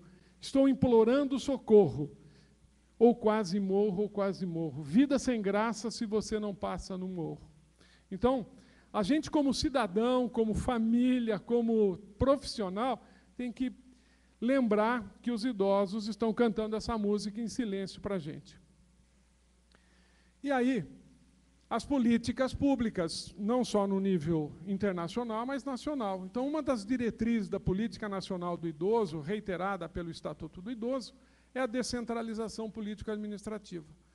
E os municípios já vêm arcando com boa parte dessas políticas públicas, começando lá pela saúde, pela assistência social, segurança, educação, cada vez mais é papel dos municípios. E é importante que esse conjunto de políticas setoriais tenha uma integração na política municipal do idoso. Então, cabe a cada município fazer o seu processo de construção da política municipal do idoso, envolvendo todas as áreas. E para que seja um processo que reflita a realidade local, é importante que haja a participação de todos os setores e, particularmente, da própria população idosa. Para isso, nós fizemos em Rio Claro. A minha tese de doutorado na Unicamp em 2002 foi o título Em Busca da Cidade Perdida, o C entre parênteses, porque às vezes é da idade perdida também. O município e as políticas públicas voltadas à população idosa, e tem um capítulo que é o capítulo 5, uma pauta para a política municipal do idoso, com uma série de sugestões retiradas da própria legislação nacional e internacional da ocasião. Em Rio Claro, que é essa cidade que fica aqui, mais ou menos na região central do estado de São Paulo, nós fizemos a construção da política municipal e resultou em 2004 com a Lei da Política Municipal do Idoso, com participação da nossa Universidade Aberta da Terceira Idade, o núcleo local, Unesp e UNAT, e volto a frisar, todos os campos da Unesp têm uma UNAT. Municípios, por favor, demandem à universidade para ajudar na construção das políticas públicas, na composição do conselho, na realização das conferências municipais. E em Rio Claro, nós então construímos a política e uma associação de aposentados imprimiu isso no formato de um livrinho para pôr no bolso, como se fosse um passaporte para a cidadania, e eles acompanharam todo o processo, né, os grupos de terceira idade, na Câmara, e nós tentamos, então, adaptar o Estatuto do Idoso à realidade local. Se alguém tiver interesse, tinha o meu e-mail lá no início, eu vou passar no final, ou procurem a gente no Facebook, ou alguma forma vocês encontram a gente lá em Rio Claro, para poder passar para vocês o texto da lei, que, logicamente, tem que ser adaptado para a realidade local. Mas o ponto de partida é o Estatuto do Idoso, tanto que os idosos normalmente chamam carinhosamente de Estatuto Municipal do Idoso, né? É a lei da política municipal do idoso. Nós temos tentado relatar essa experiência, que já vem de algum tempo, sobre as políticas voltadas à população idosa, e uma das primeiras foi uma coletânea, em 2002, realizada com vários livros digitais sobre a cidade, sobre as políticas públicas desenvolvidas. E eu desenvolvi uma também, que foi questionando se Rio Claro pode ser considerado uma cidade saudável. Tem um específico também para a questão da terceira idade e outras políticas. Então, também está disponível na internet, quem depois quiser procurar ou pedir informação, a gente passa em PDF o texto também. Temos tido, não está bom aqui, que foi uma fotografia improvisada, mas um livro que a Unicamp organizou alguns anos atrás, Rede de Municípios Potencialmente Saudáveis. Vocês estão vendo também, pelo próprio título que nós estamos falando, né, nós estamos tentando fazer. É muito difícil afirmar categoricamente, somos um município saudável, somos um município amigo do idoso, somos um município sustentável. Nós estamos sempre em busca de. E nesse livro sobre a rede de municípios potencialmente saudáveis, eu escrevi um capítulo também que foi remando em direção ao município saudável, e junto com o prefeito na ocasião, também escreveu um outro capítulo sobre a bacia hidrográfica. Ele era presidente do Conselho, Cláudio de Mauro, que foi quem organizou aquela coletânea de livros anteriormente também. Também participamos lá por Rio Claro, junto com outros municípios, que pelos nomes citados eu lembro de já ter participado também, de encontros que a Secretaria de Saúde vinha promovendo em relação ao município amigo do idoso. E agora é uma política que se ampliou para as demais secretarias. E foi produzido esse livro, Velhices, Experiências e Desafios nas Políticas de Envelhecimento Ativo, Temas em Saúde Coletiva. Foi pelo Instituto de Saúde em 2013, tem várias experiências municipais, está disponível na internet. Depois, quando isso ficar essa apresentação ficar disponibilizada, eu tento botar o link também, e dá para achar pela internet, pelo título do livro também. E um dos capítulos é a Política Municipal do Idoso de Rio Claro, em que a Lúcia Nunes é a assessora para a política municipal do idoso. Existe uma diretoria junto ao gabinete do prefeito para políticas especiais, e ela é a assessora para a área de políticas do idoso. Eu e o Antônio Carlos, que é meu irmão, que é da Secretaria de Assistência Social e é o interlocutor para o município amigo do idoso lá em nossa cidade.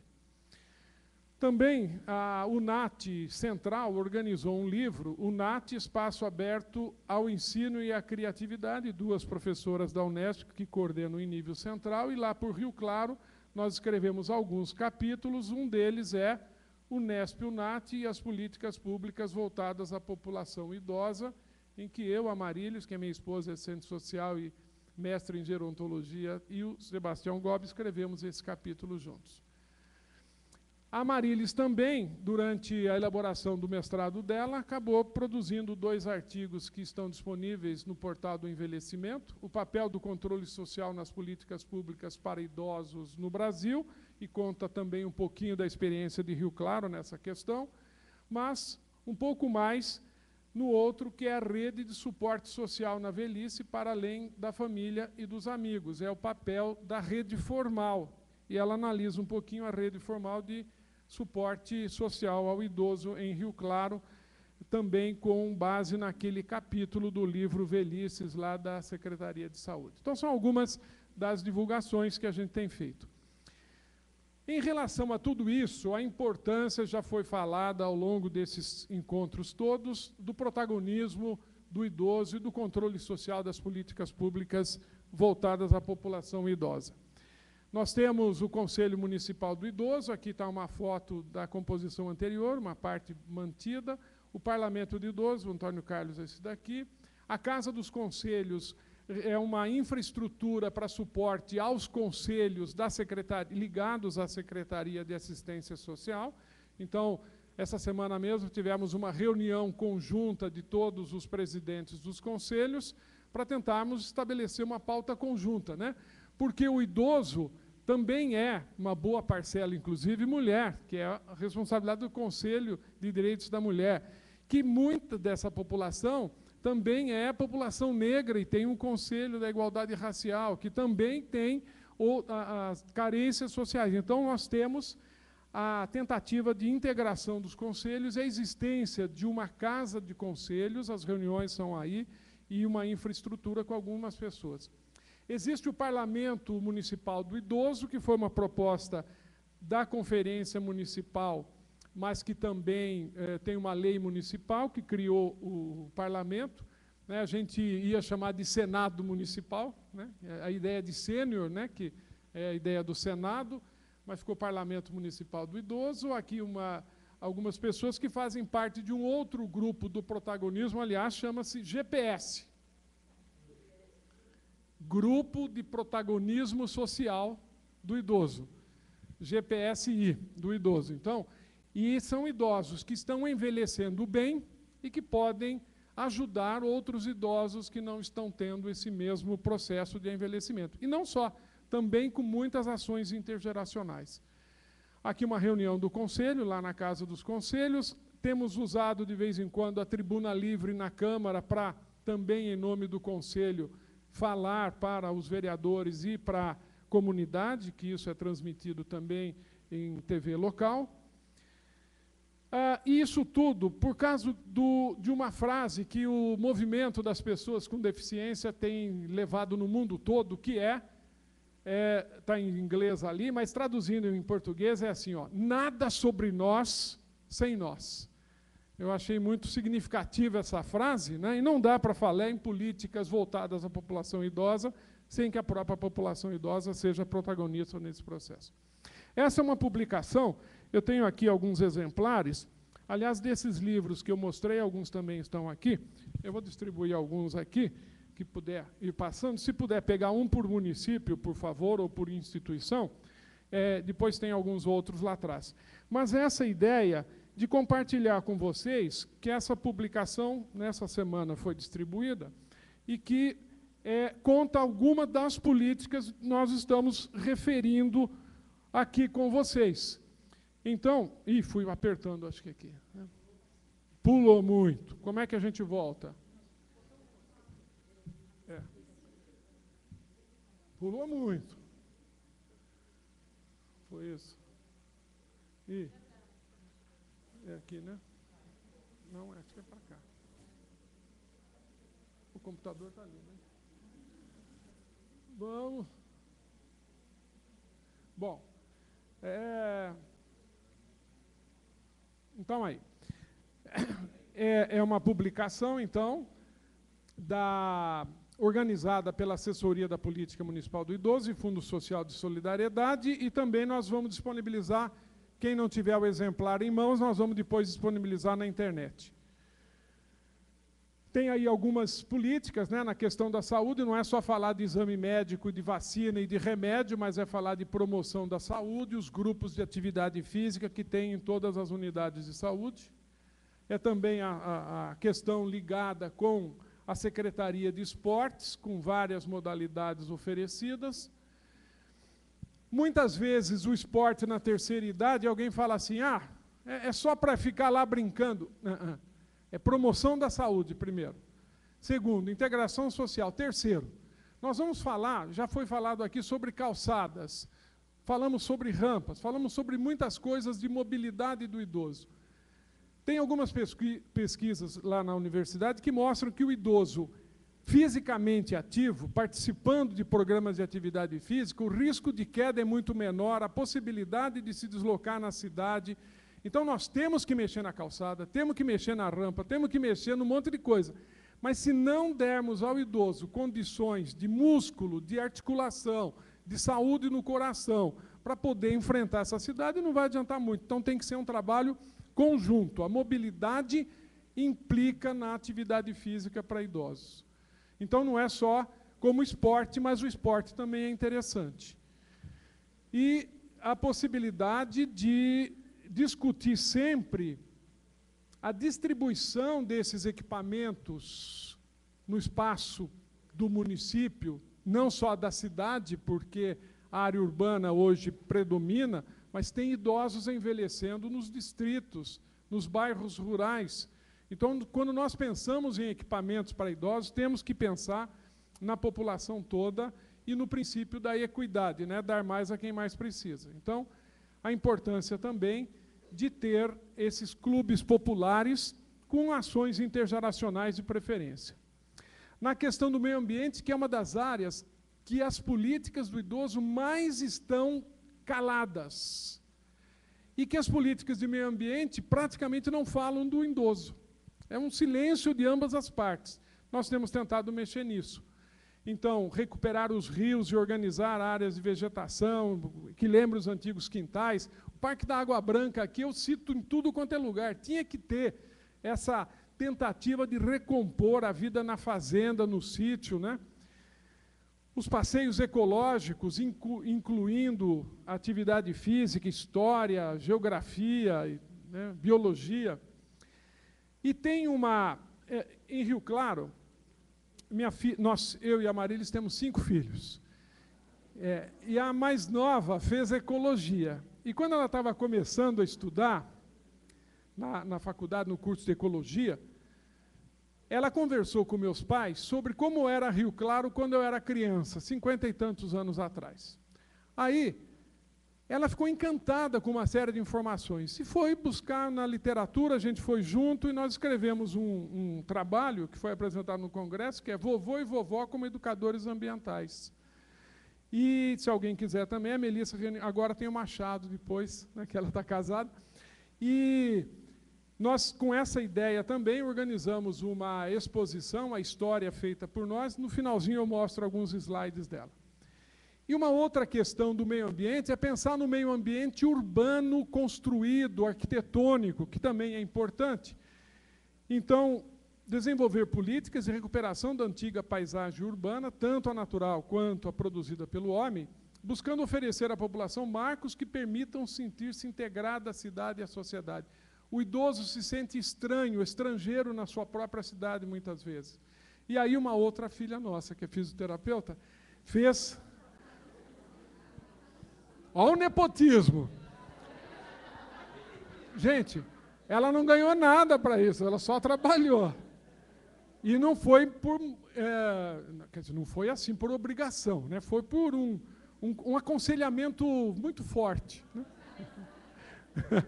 Mas é o seguinte, desorientação urbana em idosos no município de São Carlos, fatores associados e possibilidades de intervenção.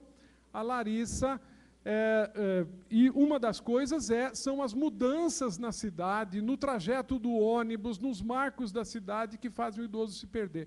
Pode ser uma fase inicial de doença de Alzheimer, mas pode ser também uma noite mal dormida, associada com um medicamento que dá depressão no sistema nervoso, com o ônibus que mudou de trajeto, com o prédio que foi demolido. Então, a gente também pensar no idoso se perdendo na cidade. Bom, e aí, não fomos só nós que pensamos nisso, né? A dona Irã, que já pensou em tudo da questão urbana. Aliás, se alguém quiser tema para uma tese da questão urbana, a dona Irã Barbosa. Era o meu sonho ter feito isso, mas não fiz. Bom, e ele fala assim, venha ver, Eugênia, como ficou bonito o viaduto Santa Efigênia. Foi aqui que você nasceu, não vou cantar não, foi aqui que você cresceu, foi aqui que você conheceu o seu primeiro amor. Eu me lembro que uma vez você me disse que o dia que demolissem o viaduto, de tristeza você usava luto, arrumava sua mudança e ia para o interior. Quero ficar ausente, o que os olhos não veem, o coração não sente, né? O famoso Adoniran. Então, a importância de recuperar os marcos da cidade, e isso todas as nossas cidades têm e podem e deve ser feito. Na questão da habitação, nós temos, por exemplo, o Estatuto fala em 3% de vagas para idosos. No município de Rio Claro, a lei municipal, nós fizemos 5%, já foi um avanço. Isso. Aí, na lei passou 5%, na prática está sendo em torno de 10%.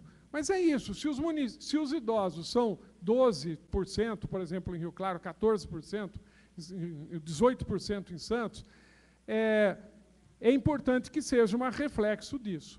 E é importante também que eles tenham prioridade na escolha, lógico, né? Quando são prédios de andares, que eles ocupem os térreos. Então, isso também, quando é uma idosa, por exemplo, aqui, que tem necessidade de adaptação da moradia. Então, além das alternativas que foram discutidas aqui, nós temos que pensar em qualquer política habitacional, tem que pensar na inclusão do idoso. E, muitas vezes, o idoso, nesses conjuntos, né, como está aqui atrás, os pais da Marília moraram uma época num conjunto desse que praticamente todo mundo era jovens casais com crianças, e eles viraram o vô e a avó do condomínio. E foi para eles uma injeção de ânimos. Eles melhoraram saúde física e mental porque tiveram um papel naquela comunidade. E para as mães, e para os homens, e para as crianças, foi muito bom ter um avô, uma avó adotivos ali. Então, essas são alternativas também. No transporte, já foi dito, né, que andar a pé e de bicicleta é o que predomina, mas também precisa de ônibus, também precisa de transporte especial para quem tem deficiência. E aí, a questão da atividade física, também no usufruto da cidade. E, para isso, pode ser tanto o estímulo ao deslocamento a pé, e aí precisa ter segurança, precisa ter rampa, precisa ter faixa elevada, e precisa também o estímulo ao uso da bicicleta em condições de segurança. Algumas ações. Então, aqui no transporte de idosos, aqui é um grupo do Centro Dia do Idoso, que foi fazer aquela visita sobre a Semana do Idoso. Olha o degrau do ônibus aqui, né? E a dificuldade de algumas pessoas em subir. Então, há a possibilidade do ônibus ter um degrau adicional aqui, ou ter alguma adaptação, né? E eles aqui dentro. Aqui já é no terminal, já não tem essa distância aqui, mas foi feita uma pesquisa na Unesp, a professora Lilian que orientou, pessoas subindo e descendo em escada, construída lá para simular uma escada de ônibus ou escadas na cidade, e filmando e descer as pessoas no ônibus, para inclusive pensar que exercícios físicos são importantes para que um idoso suba bem no ônibus. Temos que mudar o tipo do degrau, temos que mudar, mas enquanto isso a gente tem que melhorar a musculatura dos idosos, porque a gente perde mais musculatura, principalmente nos membros inferiores, né? Bom, e aí tem que ter os pontos cobertos, né? Aqui é a integração que existe na antiga estação ferroviária, mas também tem pontos descobertos que ainda são a maioria. As ciclofaixas, hoje Rio Claro está em torno de 30 quilômetros de ciclofaixas, é uma cidade plana, uma cidade, já é o uso da bicicleta incorporado no hábito, mas é importante a segurança também. A acessibilidade com a rampa, com a faixa elevada, com os rebaixamentos de guia, que também já foi abordado, a Adriana já falou pela manhã. Algumas outras questões, outras políticas, a cultura é importante, incluindo a recuperação da fachada original das residências, né, que nós já tínhamos conversado, danças folclóricas e tantas outras questões. Depois deixaremos todas essas informações para vocês também. Aqui algumas iniciativas na área da cultura, na Semana do Idoso, o cinema, né, o baile que acontece com alguma frequência. Esse aqui foi um filme recentemente projetado na praça para tentar incluir, inclusive, os moradores da Praça Central na atividade. E tem também a seresta. Eu lembrei aqui, não dá para ler direito, mas a Dalva de Oliveira de Rio Claro, e ela deu nome a uma praça que tem seresta lá. Assistência social, já foi dito, uma série de informações, eu não vou entrar em detalhe.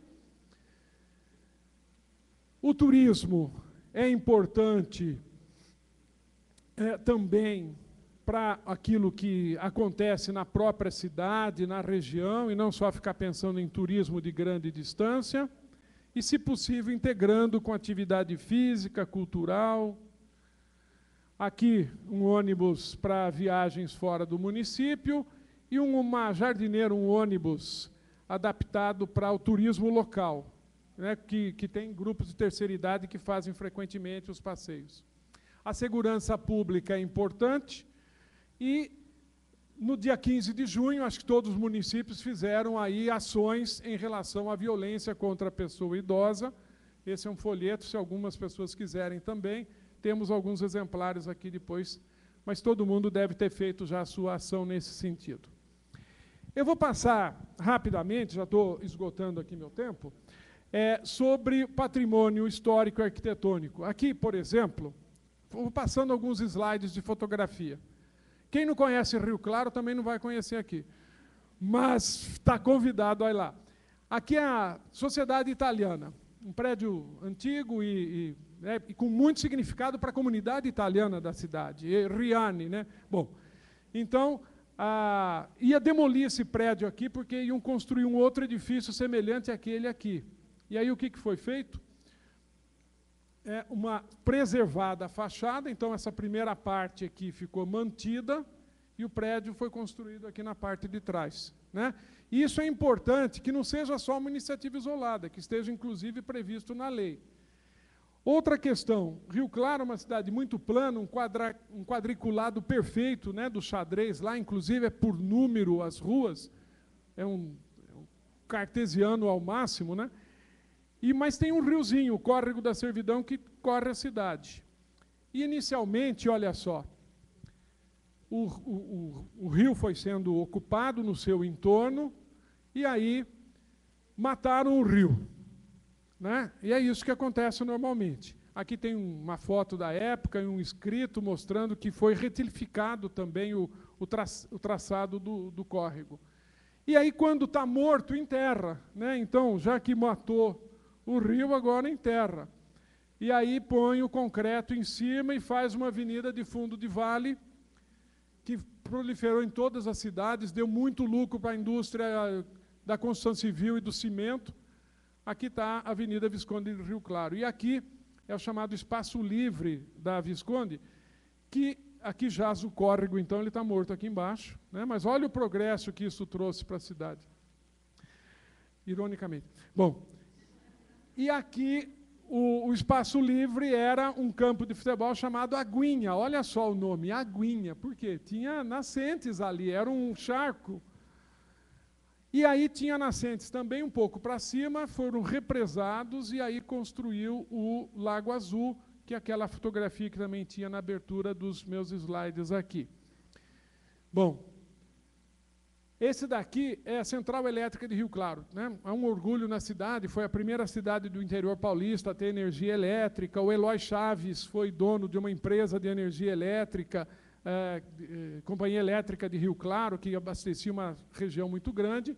Esse prédio aqui na área central, tinha aqui os fios, né? Agora já não tem mais, tirei essa semana essa fotografia, mas foi comprado isso daí por uma grande loja de departamento e vão demolir. Então está um movimento da cidade hoje para tentar preservar pelo menos as paredes, né, a fachada, porque, embora não tenha uma representatividade histórica e arquitetônica muito grande, tem um valor social para a sociedade rioclarense e, particularmente, para os funcionários e famílias muito grande.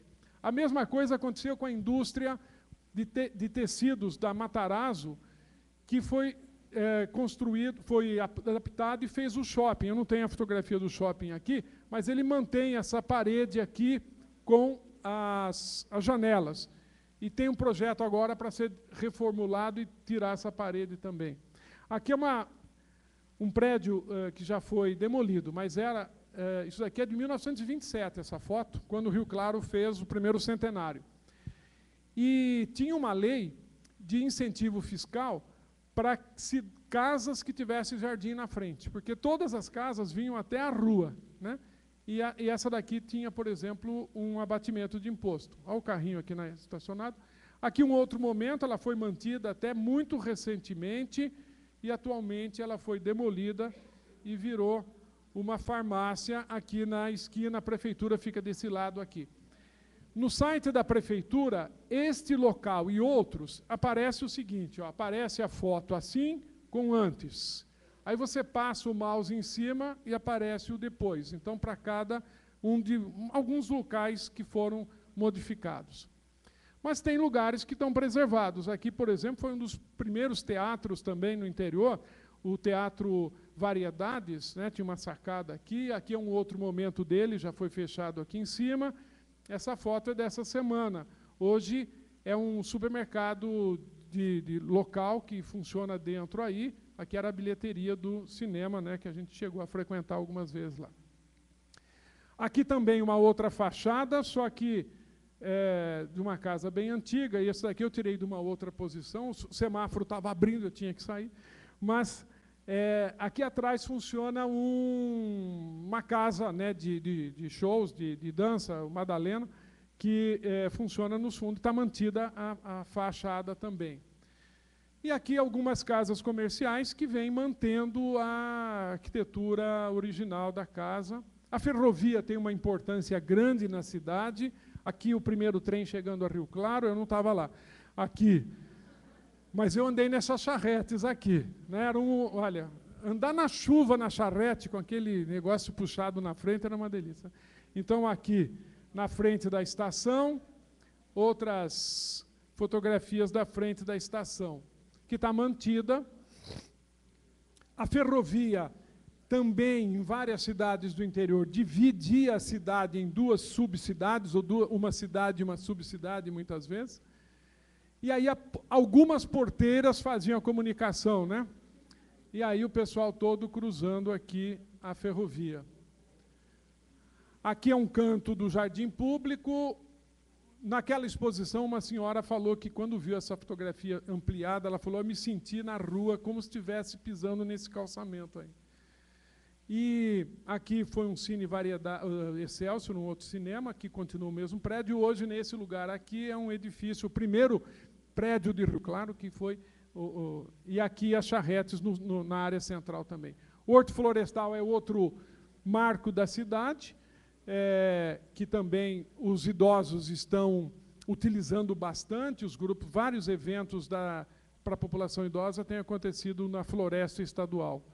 O típico tabuleiro de xadrez de Rio Claro. Aqui que eu tomava vacina, é o centro de saúde, e também foi demolido. Eu não pus a fotografia do estacionamento aqui, porque acho que em toda a cidade já fizeram isso, né, de demolir prédios. E aqui o Gurgel foi, né, lá em Rio Claro, uma indústria automobilística local. Eu coloco um sonho, um pesadelo, mas também isso marcou a cidade. E aqui, para caminhar para o final, essa exposição que foi a Semana do Idoso, a exposição A História Feita por Nós. Aqui, então, aquelas fotografias, algumas delas que eu mostrei, em tamanho de 3 por 1,5, os idosos do Centro-Dia que foram lá visitar, estavam reencontrando locais que já não existiam mais na paisagem urbana de Rio Claro.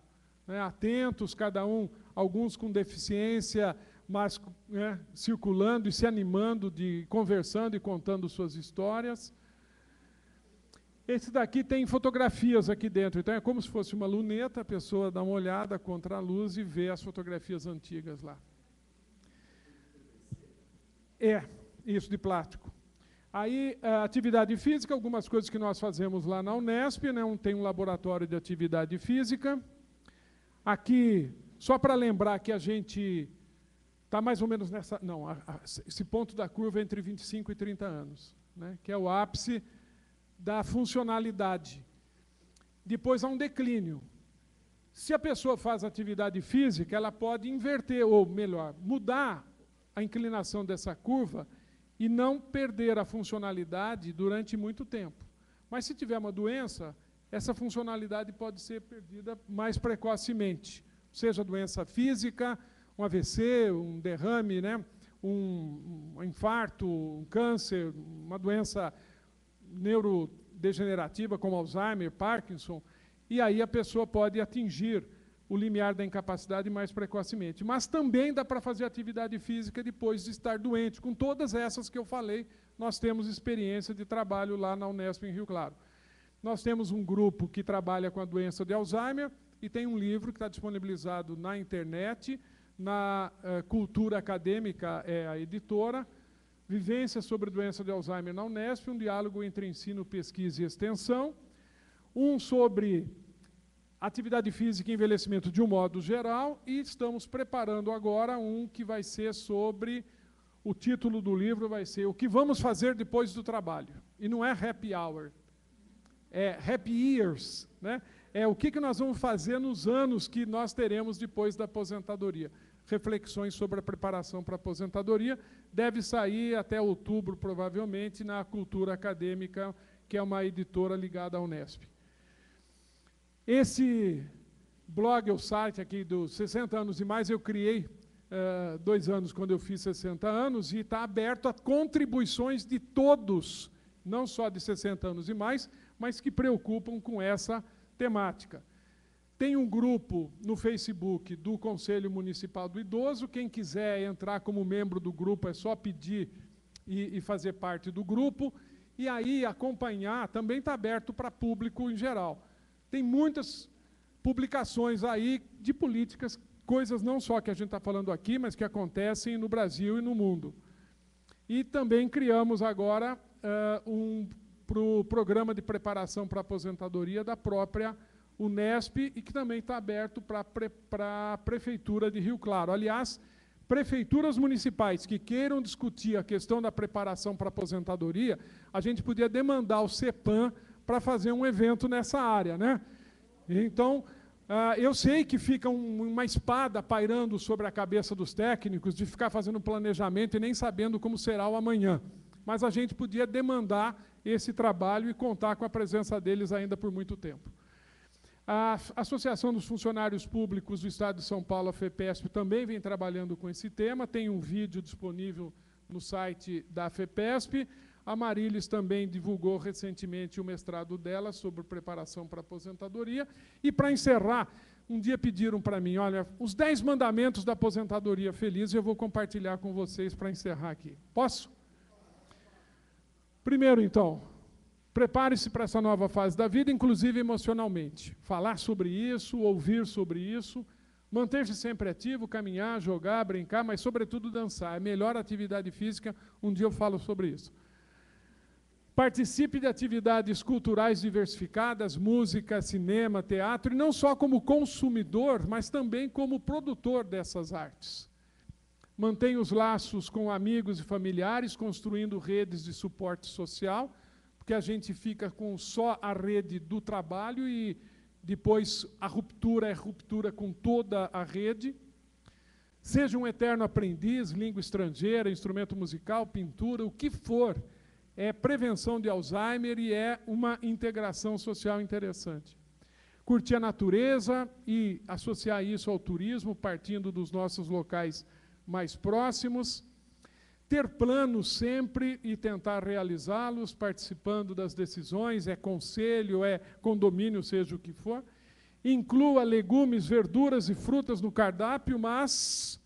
começou o necessário, né? O Senhor nos ensinou a oração que diz assim, o pão nosso de cada dia, não é nem da semana nem do mês, né? É só do dia. Cuide de sua saúde, realizando exames regularmente, adote hábitos saudáveis, sorria sempre que possível, chore se necessário, ou seja, curta as emoções. E aí, falando isso em casa, lá conversando com os irmãos, nós somos 13, você vê, 5 foi pouco. Então... a minha irmã, que é psicóloga, falou assim, está muito prescritivo isso daí, está muito, faça isso, faça aquilo. Então, nós inventamos o 11º mandamento, que é não leve estes 10 mandamentos tão a sério. Ou seja, nós compartilhamos algumas ideias agora, não vai sofrer para fazer essas coisas, tá bom? E eu vou deixar uma música que me deixava muito frustrado quando era adolescente, que era assim: tristeza não tem fim, felicidade sim. E eu percebi que é verdade, porque a felicidade é uma construção cotidiana. Se a gente não constrói a felicidade, o que prevalece é a tristeza. Mas a própria música dá a receita, quer ver? A felicidade é como a pluma que o vento vai levando pelo ar. Voa tão leve, mas tem a vida breve. Precisa que haja vento sem parar. Isso é do Vinícius e do Tom. E eventos como esse, não é trocadilho com vento, né? Mas esses eventos, e o reforço que a gente pode fazer intermunicipal, um visitando o outro, um contando a história para o outro, a gente se fortalece enquanto trabalho. Mas isso também vale para a vida pessoal da gente. Estão aí os nossos e-mails. Eu estou me aposentando da Unesp, então já passo o e-mail pessoal também. E estamos à disposição de vocês. Muito obrigado.